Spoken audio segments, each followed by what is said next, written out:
Carlo Jose Liwanag Aquino and April Rose Dizon Matienzo, husband and wife, in the name of the Father, and of the Son, and the Holy Spirit. Matapos mag-trending ang naging kasalan sa pagitan ng celebrity couple na sina Carlo Aquino at Charlie Dizon, ay siya namang nagpahayag ng tila reaction ang dating kinakasama ni Carlo at ina ng kanyang anak na babae na si Trina Candaza.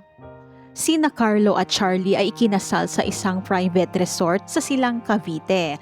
Piling mga guest lamang ang nakadalo dahil ang kasalan ay ginawa lamang simple at intimate ng celebrity couple.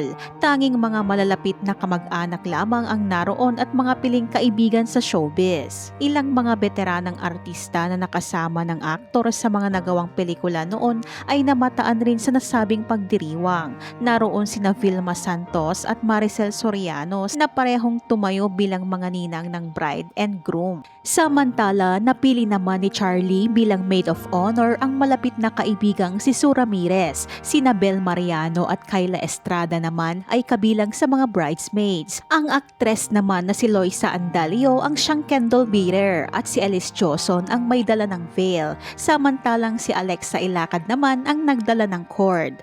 Sa kabilang banda, naging agaw pansin sa social media ang pagbabahagi ng isang makahulugang post ang ex-partner ni Carlo na si Trina. Isang larawan ng painting ang ina-upload nito ng content creator businesswoman sa kanyang IG account. Sa caption ng post, makikita naman ang lotus emoji. Ang lotus emoji ay nangangahulugang beauty, purity, calmness, and serenity. Sina Trina at Carlo ay nagkakilala noong taong 2018 sa isang car show. Kalaunan sila ay nagkamabutihan hanggang sa nagbunga ang kanilang relasyon ng isang anak na ang pangalan ay Mithi.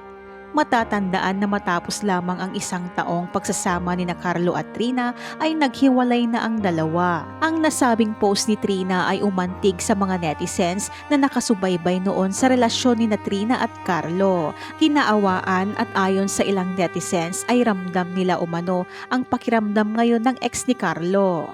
Narito ang ilan sa mga nakakaantig na komento ng mga netizens para sa dating partner ni Carlo. Ikaw talaga naisip ko habang sila ang laman ng newsfeed ko. I really feel the pain. Hugs, Momsh. I feel the pain. Gawin mong inspirasyon si Mithi. Ipasa Diyos mo lahat. Magiging okay ka rin. Not now but soon. Masakit pa rin kahit paano pero better na din. Kasi ang hindi na talaga nag-work, mahirap makita ng bata, at least sa mga bata ngayon, napapaliwanag na ng ayos bakit di kayo naging okay. Enjoy your life, princess. Yan ang tunay na yaman mo sa buhay. Natin mga single mom. When I heard that Carlo Aquino got married today, I immediately thought of her and Mithi.